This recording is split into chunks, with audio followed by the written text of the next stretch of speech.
Hello friends, आज मी इथे कलाकंद बनवत आहे। त्यासाठी इथे मी दूध घेत आहे। घरच्या घरीच आणि सिंपल पद्धतीने कलाकंद बनवत आहे मी। त्यासाठी इथे मी 4 लिटर दूध घेतलेलं आहे। त्याला छान उकळून घेत आहे आणि थोडं दूध मी आटवून घेत आहे। या ठिकाणी थोडं दूध आटवलं तर आपला छेना हा भरपूर बनतो आणि पाणी खूप कमी निघते। त्यामुळे थोडं दूध आटवायचं आणि छेना काढून घ्यायचा। इथे मी दुधाला थोडं आटवून घेत आहे 10 मिनिटं। उकळी आल्यानंतर त्याला मी 10 मिनिटं परतत राहिलेलं आहे। फिरवत राहिल्यामुळे उकळी बाहेर जाणार नाही आणि दूध खाली पडणार नाही। त्यामुळे थोडं फिरवत राहायचं आणि खाली दूध लागणार पण नाही। छान उकळून घेतलं आहे त्याला मी।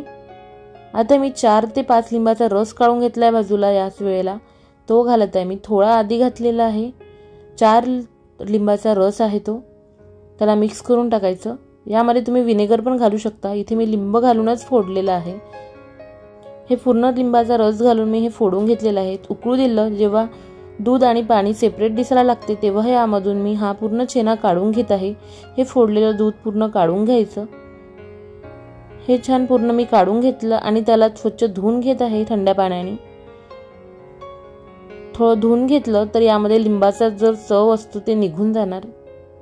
त्यामुळे मी याला धुवून घेत आहे आणि याला पिळून घेत आहे। या ठिकाणी तुम्ही पिळलं नाही तरी पण चालेल। आणि इकडे नॉनस्टिक कढई ठेवलेली आहे मी गॅसवरती, गरम करून घेतलेलं आहे। त्यावरती तूप वगैरे काही घातलेलं नाही आहे मी। आणि इथे मी हा छेना पूर्ण यामध्ये घातलेला आहे।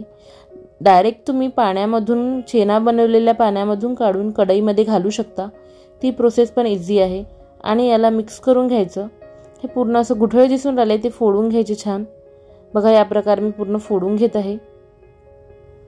छान हे फोडून घ्यायचं। त्यानंतर यामध्ये साखर घालायची। इथे मी साखर 1 वाटी, त्यानंतर मी पुन्हा थोडी साखर अर्धी वाटी घातलेली आहे। कारण तर छेना भरपूर होता आणि गोडपणा कमी होणार म्हणून मी इथे 1.5 वाटी साखर घातलेली आहे। आणि हे पूर्ण छान मिक्स करून घ्यायचं। अति गोड नाही झालेला आहे, खूप मीडियमच गोड आहे। खूप गोड खावं वाटत नाही कलाकंद, त्यामुळे मी इथे मीडियमच गोड केलेला आहे। आणि याला छान असं मिक्स करत राहायचं।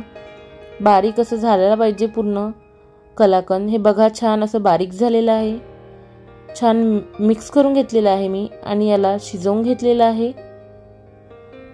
खूप वेळ शिजवायचं नाही, कलर चेंज होत आला की याला आपण आणि याला लो गॅसवरतीच करायचं, हाय गॅसवरती करायचं नाही कारण ते आवरून जाणार।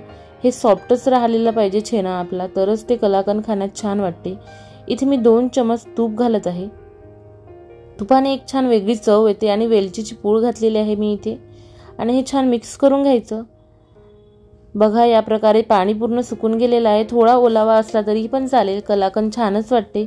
इथे मी दूध न घालता कलाकंद या प्रकारे बनवलेला आहे। तुम्ही पण ही रेसिपी नक्की बनवून बघा, चवीला खूप मस्त अशी होते। आवडली असेल तर लाईक नक्की करा, शेअर करा आणि सबस्क्राईब करा। Thank you for watching. Bye bye.